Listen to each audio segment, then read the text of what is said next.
إن الحمد لله نحمده ونستعينه ونستغفره ونعوذ بالله من شرور أنفسنا ومن سيئات أعمالنا من يهده الله فلا مضل له ومن يضلل فلا هادي له وأشهد أن لا إله إلا الله وحده لا شريك له وأشهد أن محمدا عبده ورسوله اللهم صل على محمد وعلى آل محمد كما صليت على إبراهيم وعلى آل إبراهيم إنك حميد مجيد اللهم بارك على محمد وعلى آل محمد كما باركت على إبراهيم وعلى آل إبراهيم إنك حميد مجيد أما بعد فإن خير الحديث كتاب الله وخير الهدي هدي محمد صلى الله عليه وسلم وشر الأمور محدثاتها وكل محدثة بدعة وكل بدعة ضلالة وكل ضلالة في النار أعوذ بالله من الشيطان الرجيم يا أيها الذين آمنوا اتقوا الله حق تقاته ولا تموتن إلا وأنتم مسلمون. عزیز القدر محترم بھائیو اور دوستو،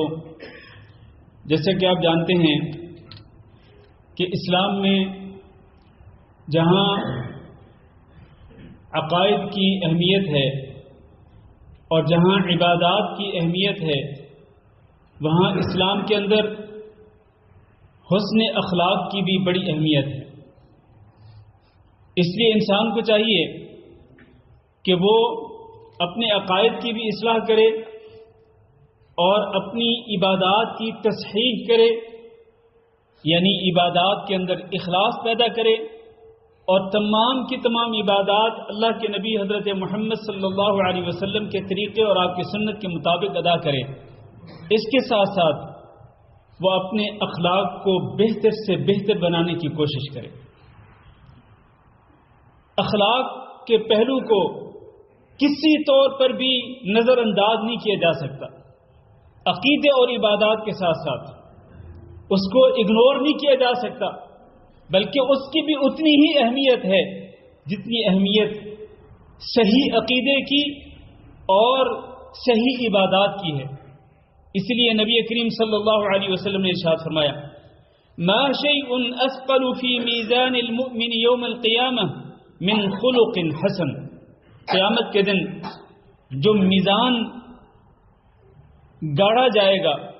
جو ترازو گاڑا جائے گا، لگایا جائے گا، جس میں انسان کے اعمال کا وزن ہوگا، ایک پلڑے میں نیک اعمال اور دوسرے پلڑے میں اس کی برائیاں، اس کے گناہ، اس کے برے اعمال وزن ہوگا. تو آپ نے فرمایا کہ قیامت کے دن لگائے جانے والے ترازو میں نیکیوں والے پلڑے کو سب سے زیادہ بھاری کرنے والی جو چیز ہے وہ اچھا اخلاق ہے. اور آپ نے فرمایا ان اللہ لیبغض الفاحش البذیء، اللہ رب العزت انتہائی ناپسند کرتا ہے کس شخص کو جو کہ بہت ہی بیہودہ گفتگو کرنے والا ہو، یعنی دوسرے لفظوں میں بے حیا ہو، بے حیائی کی گفتگو کرنے والا ہو اور وہ بڑا ہی کمینہ قسم کے انسان ہو، بد اخلاق اور بدتمیز ہو. اللہ رب العزت ایسے انسان کو بہت ہی ناپسند کرتا ہے. اور اسی طرح نبی کریم صلی اللہ علیہ وسلم نے اچھے اخلاق کی فضیلت کو بیان کرتے ہوئے فرمایا ان المؤمن لیدرک بحسن خلقہ درجۃ الصائم القائم، کہ ایک بندہ مسلمان اپنے اچھے اخلاق کے ساتھ اس شخص کے درجے کو پا لیتا ہے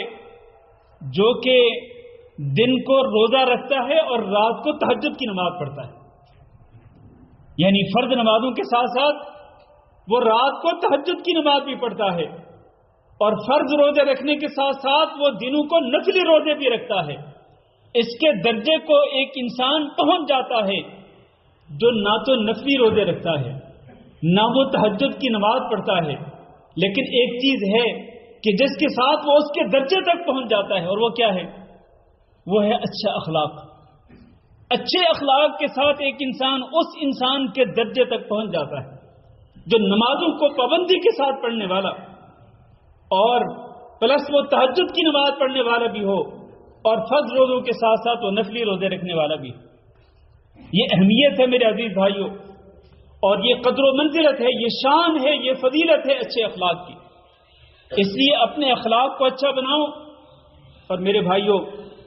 توجہ سے سنیے گا، اچھے اخلاق کی کئی صفات ہیں، ان میں سے صرف ایک صفت آج بیان کرنا چاہتا ہوں، اور وہ یہ ہے کہ آپ اپنے ہاتھوں اور اپنی زبان کے ساتھ کسی کو کبھی ایذا نہ پہنچائیں، کبھی کسی کو تکلیف نہ پہنچائیں۔ یہ بھی اچھے اخلاق کے اندر شامل ہے۔ کسی کو اذیت نہ پہنچائیں کبھی بھی، اپنے آپ کو روک کے رکھیں، اپنی زبان کو کنٹرول کریں اور اپنے ہاتھوں کو کنٹرول کریں، کسی پہ ظلم اور زیادتی نہ کریں، کسی کو کسی بھی طریقے سے ٹھیس نہ پہنچائیں۔ نبی صلی اللہ علیہ وسلم نے سچے مسلمان کی ایک نشانی بیان فرمائی کہ المسلم من سلم المسلمون من لسانه ويده۔ سچا مسلمان وہ ہوتا ہے، کامل مسلمان وہ ہوتا ہے کہ اس کی زبان اور اس کے ہاتھوں سے دیگر مسلمان محفوظ رہیں، وہ اذیت نہ پہنچاتا ہو دیگر مسلمانوں کو، نہ اپنی زبان کے ساتھ اور نہ ہی اپنے ہاتھوں کے ساتھ۔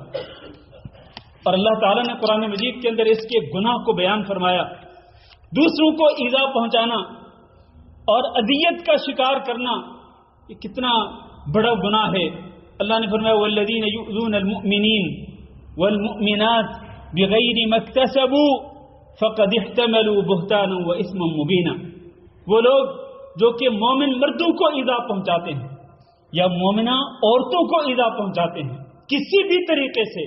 اپنے کسی قول کے ساتھ یا اپنی کسی حرکت کے ساتھ، وہ جیسے بھی کسی کو ایذا پہنچائیں، تکلیف پہنچائیں، کسی مرد مومن کو یا کسی ایمان والی عورت کو، فقد احتملوا بہتانا واثما مبینا، تو ایسے لوگوں نے یقینی طور پر بڑے بہتان اور واضح گناہ کا بوجھ اٹھایا۔ کیا یہ بوجھ اٹھانے کی قدرت رکھتے ہیں آپ؟ کیا میں اور آپ اتنا بڑا بوجھ اٹھانے کی طاقت رکھتے ہیں؟ ذرا سوچئے گا، اتنا بڑا گناہ اور اتنے بڑے گناہ کا اتنا بڑا بوجھ ہم اپنے اوپر نہیں اٹھا سکتے میرے عزیز بھائیوں، ورنہ پھر یاد رکھیے گا اگر ہم اتنا بڑا بوجھ اپنے کندھوں پہ لے کے جائیں گے اور اسی پر ہماری موت آ گئی، ہم نے ان سے معافی نہیں مانگی جن کو ہم نے اذیت پہنچائی اپنی کسی قول کے ساتھ یا کسی حرکت کے ساتھ، ہم نے اپنے اس گناہ کے بوجھ کو ہلکا نہیں کیا،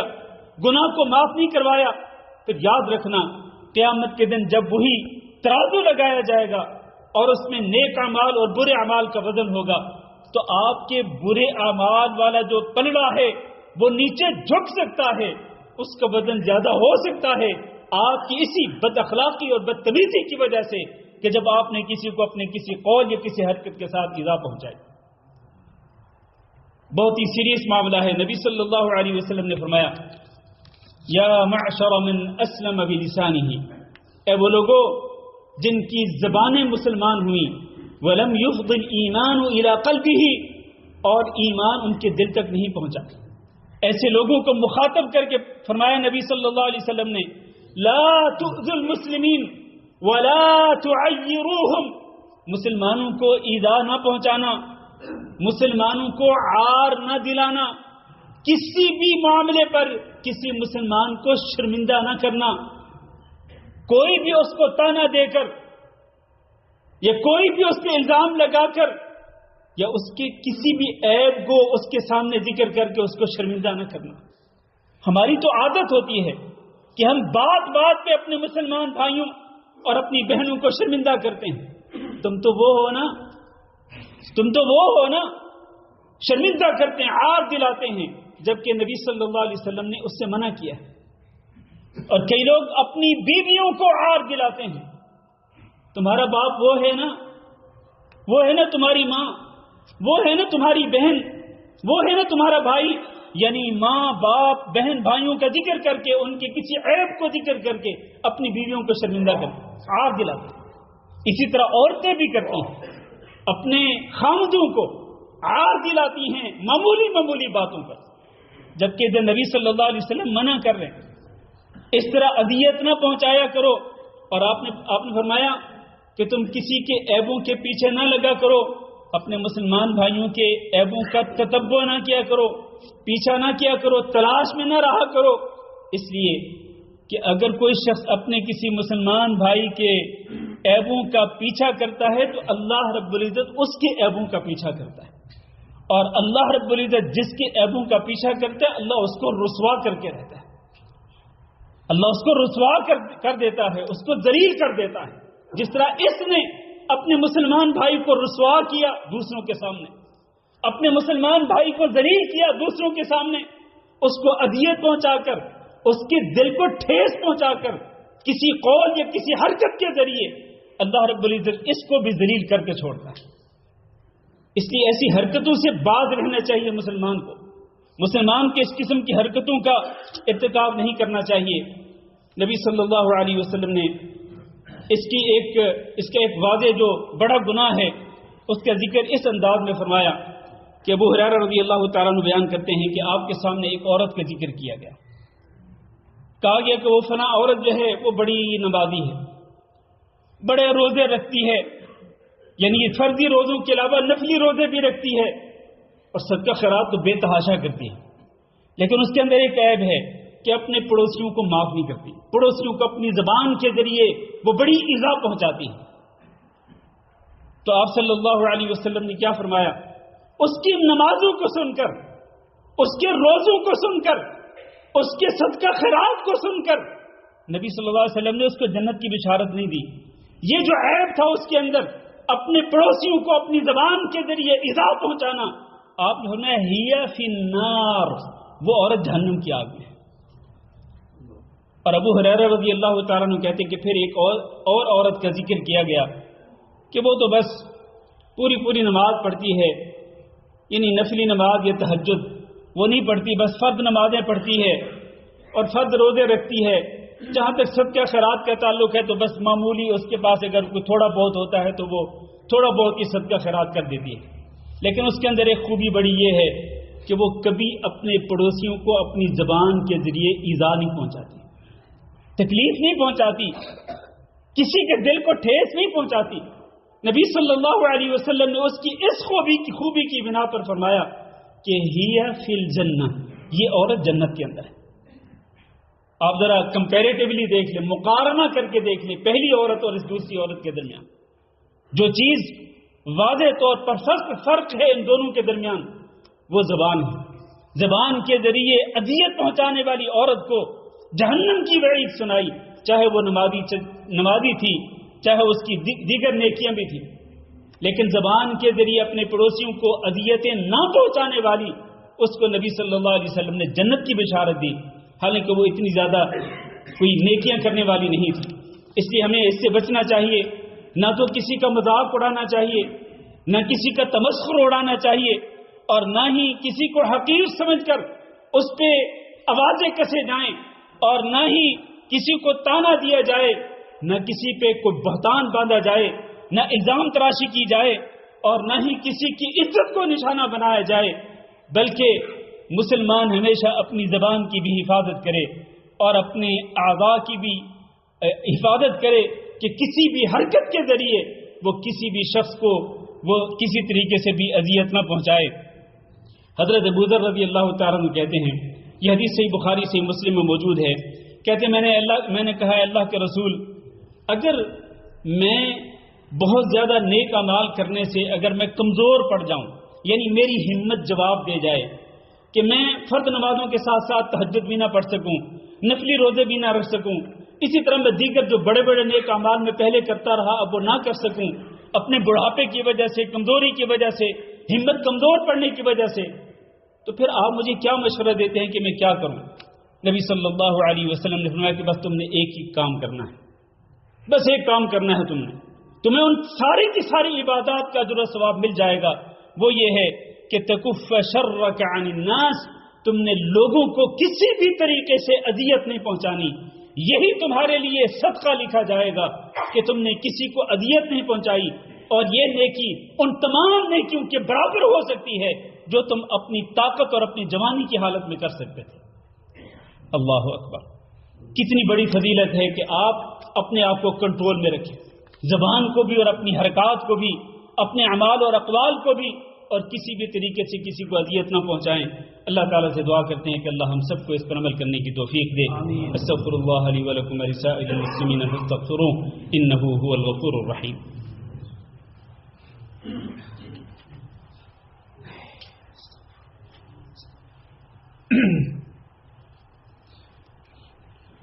إن الحمد لله نحمده ونستعينه ونستغفره ونعوذ بالله من شرور أنفسنا ومن سيئات أعمالنا من يهده الله فلا مضل له ومن يضلل فلا هادي له وأشهد أن لا إله إلا الله وحده لا شريك له وأشهد أن محمدا عبده ورسوله اللهم صل على محمد وعلى آل محمد كما صليت على إبراهيم وعلى آل إبراهيم إنك حميد مجيد اللهم بارك على محمد وعلى آل محمد كما باركت على إبراهيم وعلى آل إبراهيم إنك حميد مجيد اما بعد۔ عزیز بھائیو اور دوستو، اچھے اخلاق کی صفات میں سے ایک صفت جہاں یہ ہے کہ آپ کسی کو اذیت نہ پہنچائیں، وہاں اس کے ساتھ ساتھ یہ بھی ہے کہ دوسروں کی طرف سے پہنچنے والی اذا کو آپ برداشت کریں، ان کی ایذا کو، ان کی تکلیفوں کو جو آپ کو پہنچ رہی ہیں ان کی طرف سے، اور وہ جیسی بھی ہوں، چاہے وہ زبانی ہوں، چاہے وہ اعمال و افعال کے ذریعے ہوں، وہ جیسی بھی ایذا ہو آپ اس کو برداشت کریں، اور اس ایذا کا جواب ایذا کے ساتھ نہ دیں۔ جس طرح لوگ کہتے ہیں کہ اینٹ کا جواب پتھر سے دیا جائے گا، نہیں، اینٹ کا جواب پتھر سے بھی نہیں اور اینٹ کا جواب اینٹ سے بھی نہیں، بلکہ اینٹ کا جواب آپ اپنی بہترین اخلاق کے ساتھ دے سکتے ہیں، آپ برائی کا بدلہ اچھائی کے ساتھ دے سکتے ہیں۔ وہ جو آپ کو ایذا پہنچ رہا ہے آپ اس کو برداشت کر کے آپ اس سے درگزر کر سکتے ہیں، آپ کو معاف کر دینا چاہیے، درگزر کر دینا چاہیے۔ اللہ رب العزت نے قرآن مجید کے اندر ارشاد فرمایا فمن عفا واصلح فاجرہ علی اللہ، جو بندہ درگزر کر دے اور اصلاح کرے، بجائے معاملات کو بگاڑنے کے وہ معاملات کو سلجھانے کی کوشش کرے، چاہے وہ معاملات اس کے گھر کے اندر ہوں، چاہے وہ اس کے اور اس کے بہن بھائیوں کے درمیان ہوں، چاہے وہ اس کے اور عام مسلمان لوگوں کے درمیان ہوں، وہ معاملات کو بگاڑنے کی بجائے وہ اصلاح کا کام کرتا ہے، اور اگر کوئی اس کو ایذا پہنچاتا ہے تو وہ درگزر کر دیتا ہے، معاف کر دیتا ہے، فَأَجْرُهُ عَلَى اللَّهِ، اس کا اجر اللہ رب العزت کے ذمہ ہے۔ درگزر سے کام لیا کریں، اور اس کے لیے بہترین مثال اور بہترین نمونہ ہمارے نبی جناب محمد صلی اللہ علیہ وسلم کی زندگی میں موجود ہے۔ نبی صلی اللہ علیہ وسلم کی زندگی میں بے شمار واقعات ایسے موجود ہیں۔ وہ شخص جس نے نبی صلی اللہ علیہ وسلم کو سوتے ہوئے قتل کرنے کا ارادہ کیا تھا اور تلوار سونپ کر وہ کھڑا ہو گیا تھا نبی صلی اللہ علیہ وسلم کے اوپر، آپ کی آنکھ کھلی تو نبی صلی اللہ علیہ وسلم نے جب اس کو جھڑکا، اس کے ہاتھ سے تلوار گر گئی، آپ نے وہ تلوار اٹھا لی اور آپ نے فرمایا تھا کہ من یمنعک منی، اب بتلا کہ تجھے مجھ سے کون بچائے گا۔ لیکن نبی صلی اللہ علیہ وسلم نے اس کو معاف کر دیا، اس کو نبی صلی اللہ علیہ وسلم نے درگزر کر دیا۔ ایک شخص نے نبی صلی اللہ علیہ وسلم نے جو ایک چادر پہنی ہوئی تھی، اس نے اس چادر پہ ایسے بل دے کر اس کو نبی صلی اللہ علیہ وسلم کے گلے کو دبایا اور اتنا اس کو کھینچا سختی کے ساتھ کہ آپ صلی اللہ علیہ وسلم کی گردن مبارک پہ نشانات پڑ گئے۔ نبی صلی اللہ علیہ وسلم نے اس کی طرف پیچھے مڑ کے دیکھا تو آپ کے چہرے انور پہ تبسم تھا، آپ صلی اللہ علیہ وسلم مسکرا رہے تھے، وہ کہہ رہا تھا کہ اے محمد، حتیٰ کہ اس کو بات کرنے کا انداز بھی نہیں آتا تھا، وہ کہہ رہا تھا کہ اے محمد صلی اللہ علیہ وسلم مجھے وہ مال دو جو مال اللہ نے آپ کو دیا۔ نبی صلی اللہ علیہ وسلم نے اس کو معاف کر کے اس کو کوئی سزا نہیں دی، صحابہ کرام کو کہا کہ اس کو مال دے دو۔ اور نبی صلی اللہ علیہ وسلم کو مکہ والوں نے کتنی اذیتیں پہنچائیں، کتنے واقعات ہیں جو آپ سے اوجھل نہیں ہیں، لیکن نبی صلی اللہ علیہ وسلم فتح مکہ کے موقع پر جب گئے، مکہ فتح کیا تو آپ صلی اللہ علیہ وسلم نے عام معافی کا اعلان کر دیا۔ چند ایک افراد تھے جن کو نبی صلی اللہ علیہ وسلم نے قتل کرنے کا حکم دیا تھا، ان کو چھوڑ کر باقی عام معافی کا اعلان کر دیا تھا نبی صلی اللہ علیہ وسلم نے۔ یہ اور اس کے علاوہ بہت ساری مثالیں موجود ہیں میرے بھائیوں۔ حضرت یوسف علیہ السلام کے بھائیوں نے ان کے ساتھ کیا سلوک کیا تھا،